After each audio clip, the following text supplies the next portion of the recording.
เก่าก็คือแฟนเก่ากลับมาก็ซี่คือเก่าต้องได้ก็นะชินชีว่าเธอคงยอมเสียเขา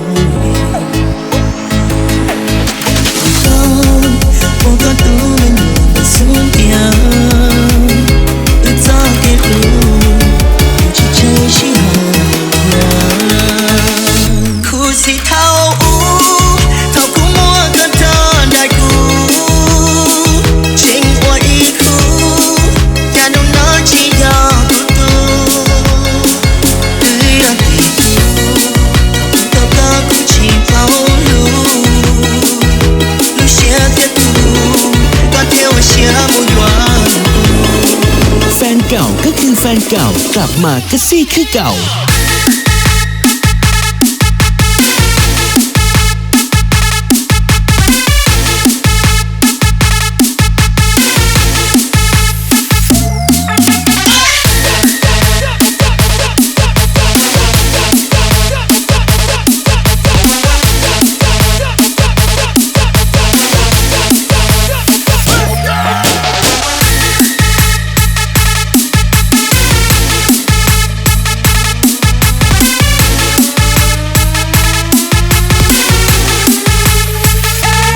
แฟนเก่าก็คือแฟนเก่ากลับมาก็ซี่คือเก่า多新鲜我梦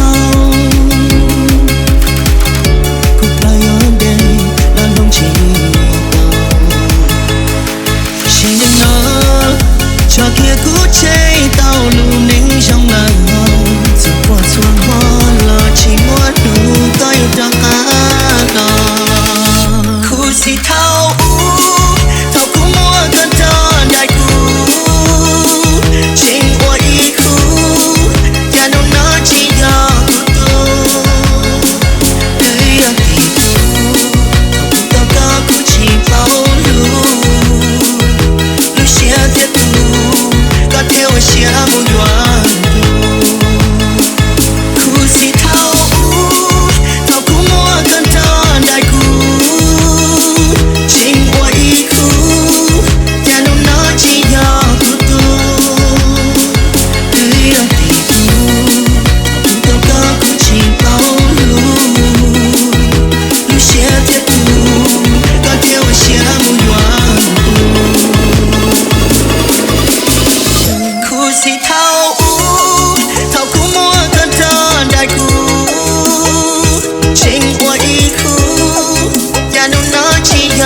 แฟนเก่าก็คือแฟนเก่ากลับมาก็ซี่คือเก่า